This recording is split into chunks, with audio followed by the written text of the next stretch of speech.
Albert Einstein once said, everybody's a genius, but if you judge a fish by its ability to climb a tree, it will live its whole life believing that it is stupid. Ladies and gentlemen of the jury, today on trial we have modern day schooling. Glad you could come. Not only does he make fish climb trees, but also makes them climb down and do a 10-mile run. Tell me, school, are you proud of the things you've done? Turning millions of people into robots, do you find that fun? Do you realize how many kids relate to that fish? Swimming upstream in class, never finding their gifts, thinking they are stupid, believing they are useless? Well, the time has come, no more excuses. I call school to the stand and accuse him of killing creativity, individuality, and being intellectually abusive. He's an ancient institution that has outlived his usage. So, Your Honor, this concludes my opening statement, and if I may present the evidence of my case, I will prove it. Proceed. Exhibit A. Here's a modern day phone. Recognize it? Here's a phone from 150 years ago. Big difference, right? Stay with me. Here's a car from today, and here's a car from 150 years ago. Big difference, right? Well, get this. Here's a classroom of today, and here's a class we used 150 years ago. Now, ain't that a shame? In literally more than a century, nothing has changed. Yet you claim to prepare students for the future? But with evidence like that, I must ask, do you prepare students for the future or the past? I did a background check on you and let the record show that you were made to train people to work in factories, which explains why you put students in straight rows, nice and neat, tell them sit still, raise your hand if you want to speak, give them a short break to eat, and for 8 hours a day, tell them what to think. Oh, and make them compete to get an A letter which determines product quality, hence grade A of meat. I get it. Back then, times were different. We all have a past. I myself am no Gandhi. But today, we don't need to make robot zombies. The world has progressed, and now we need people who think creatively, innovatively, critically, independently, with the ability to connect. See, every scientist will tell you that no two brains are the same, and every parent with 2 or more children will confirm that claim.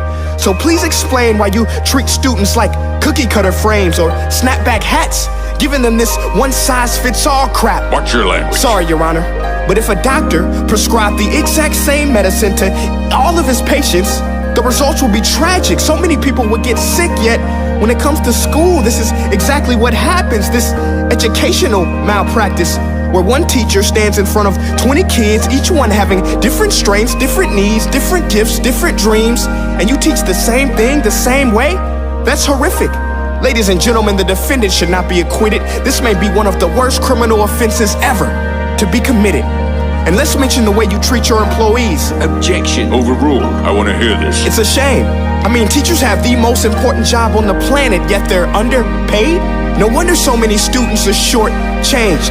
Let's be honest, teachers should earn just as much as doctors, because a doctor can do heart surgery and save the life of a kid, but a great teacher can reach the heart of that kid and allow him to truly live. See, teachers are heroes that often get blamed, but they're not the problem. They work in a system without many options or rights. Curriculums are created by policymakers, most of which have never taught a day in their life. Just obsessed with standardized tests. They think bubbling in a multiple choice question will determine success. That's outlandish. In fact, these tests are too crude to be used and should be abandoned, but don't take my word for it. Take Frederick J. Kelly, the man who invented standardized testing, who said, and I quote, "These tests are too crude to be used and should be abandoned." Ladies and gentlemen of the jury, if we continue down this road, the results will be lethal. I don't have much faith in school, but I do have faith in people. And if we can customize healthcare, cars, and Facebook pages, then it is our duty to do the same for education, to upgrade it, change it, do away with school spirit, because that's useless. Unless we're working to bring the spirit out of each and every student, that should be our task. No more Common Core. Instead, let's reach the core of every heart in every class. Sure, math is important, but no more than art or dance. Let's give every gift an equal chance. I know this sounds like a dream, but countries like Finland are doing impressive things. They have shorter school days, teachers make a decent wage, homework is non-existent, and they focus on collaboration instead of competition. But here's the kicker, boys and girls. Their educational system outperforms every other country in the world. Other places like Singapore are succeeding rapidly. Schools like Montessori, programs like Khan Academy, there is no single solution. But let's get moving, because while students may be 20% of our population, they are 100% of our future. So let's attend to their dreams, and there's no telling what we can achieve.